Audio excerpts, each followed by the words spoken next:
नमस्कार। मैं प्रथम वर्ष कला हिंदी साहित्य के प्रथम प्रश्न पत्र में आपको भक्तिकालीन काव्य पुस्तक के पृष्ठ नंबर 48 पर कबीर के पदों की सप्रसंग व्याख्या करवा रही हूँ। आप पद संख्या 7 को देखिए। मन रे जागत रहिए भाई, गाफिल होई वस्तु मति खोवे, चोर मुझसे घर जाई। षट चक्र की कनक कोठड़ी, वस्त भाव है सोई, ताला पूछी कुलफ के लागे, उघड़त बार न हुई। पंच पहरवा सोई गए हैं, बसते जागण लागी। जरा मरण व्यापे कछुनाई, गगन मंडल ले लागी। करत विचार मनई मन उपजी, ना कहीं गया न आया। कहे कबीर संसार सब छूटा, राम रतन धन पाया। प्रस्तुत पद में, जैसा कि मैंने इससे पहले के व्याख्यान में कहा था कि कबीर की साखियों में नाथ साहित्य और सिद्ध साहित्य के प्रभाव से हठयोग साधना की पारिभाषिक शब्दावली दिखाई देती है और वे प्रतीकात्मक और संकेतात्मक रूप में कबीर अपने मन की परमात्मा की साधना करने की ओर प्रेरित करते हैं। इसी क्रम में प्रस्तुत पद में भी कबीर कह रहे हैं, मन रे जागत रहिए भाई, हे मेरे मन तू निरंतर जागृत रहे, यानी माया मोह में न फंसकर भगवान की साधना के लिए सावधान रहे। गाफिल होई वस्तु मत खोए, यानी गाफिल होना असावधानी। जिस प्रकार घर में असावधानी के कारण चोर मुझसे घर जाई, घर के अंदर चोर घुस जाते हैं, वैसे ही हठयोग साधना के इस मार्ग में, भक्ति के मार्ग में अगर तुमने असावधानी बरती तो जो मूल वस्तु है, जो ज्ञान का भाव है, वो तेरे माया मोह और इंद्रिय रूपी चोर चुरा कर ले जाएंगे, यानी तेरा मन माया मोह में फंस जाएगा। षट चक्र की कनक कोठड़ी, ये जो तेरा शरीर है वो 6 चक्रों से बनी हुई सोने की कोठरी है, सोने का भवन है। वस्त भाव है सोई, जिसके अंदर कुंडलिनी रूपी मूल भाव सोया हुआ है, यानी योग साधना में सबसे पहले मूलाधार चक्र में कुंडलिनी जागृत होती है। ताला कूची कुलफ के लागे, उसमें मोह रूपी ताले लगे हुए हैं, लेकिन अगर तू ध्यान देगा तो उघड़त वार न हुई, उस कुंडलिनी को जागृत होने में देर नहीं लगेगी।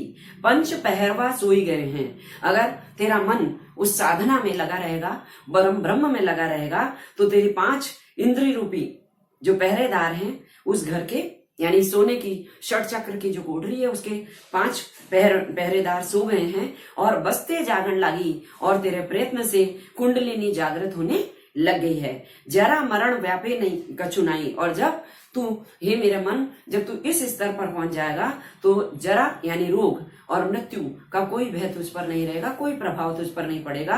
गगन मंडल ले लगी, और सहस्त्रार कमल में, जो शून्य महल में गगन मंडल में जो सहस्त्रार कमल है उसकी तरफ तेरी साधना लग जाएगी, तेरा मन लग जाएगी, तेरा लो लग जाएगी। करत विचार मन ही उपजी, कहीं गया न आया। और ऐसी स्थिति में कबीरदास कहते हैं कि जब मेरा मन उस परमात्मा की योग साधना में लग गया तो मैंने सोचा कि न तो मैं कहीं गया और न मैं आया।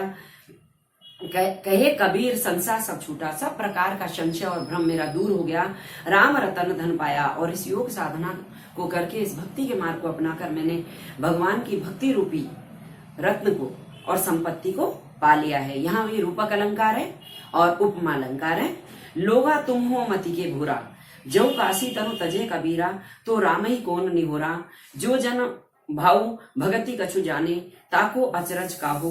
जैसे जल जलही धुरी मिलियो, त्यों धुरी मिलियो जुलाहू। कहे कबीर सुनो रे लोई, भरम न भूलो कोई। क्या काशी क्या मगहर उसर, हृदय राम जो हुई। यहाँ पर भी मन को भ्रमित न होकर के संसार के लोगों को ये संदेश दे रहे हैं कबीर कि कहीं जाने आने की आवश्यकता नहीं। अगर सच्चे मन से परमात्मा को याद किया जाए तो किसी भी स्थान पर मोक्ष की प्राप्ति हो जाती है। लोगा तुम हो मति के भोरा, हे संसार के लोग, तुम तो मति यानी तुम्हारी बुद्धि तो भ्रमित हो गई है और तुम तो भ्रम में पड़ गए हो। जो काशी तनु तजे कबीरा, तो राम ही कौन निहोरा। कबीरदास कहते हैं कि अगर काशी में ही शरीर का त्याग करने से मोक्ष की प्राप्ति हो जाएगी तो राम को कौन याद करेगा। निहोरा यानी देखना, राम की, भगवान की ओर कौन देखेगा। जो जन भाव भगति कछु जाने, ताको अचरज नाय काहू।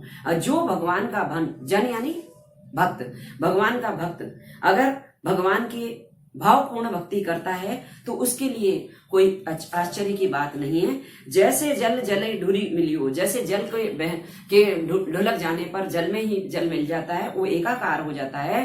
त्यों दूरी मिलियो जुलाहो, उसी प्रकार ये कबीर जुलाहा का मन तो परमात्मा के साथ में एकाकार हो गया है। कहे कबीर सुनो रे लोई, भरम न भूलो कोई। कबीर दास कहते हैं कि हे लोई सुनो, हे संसार के लोगों सुनो, भ्रम में भी परमात्मा को, इस सांसारिक भ्रम में पढ़कर, माया मोह में पढ़कर उस परमात्मा को नहीं भूलना चाहिए। क्या काशी क्या मगहर उसर, हृदय राम जो ही। क्या तो काशी और क्या मगहर और क्या बंजर भूमि, कोई भी स्थान हो, अगर हृदय में परमात्मा निवास करता है तो भगवान की भक्ति और मुक्ति की प्राप्ति हर स्थान पर हो जाती है। धन्यवाद।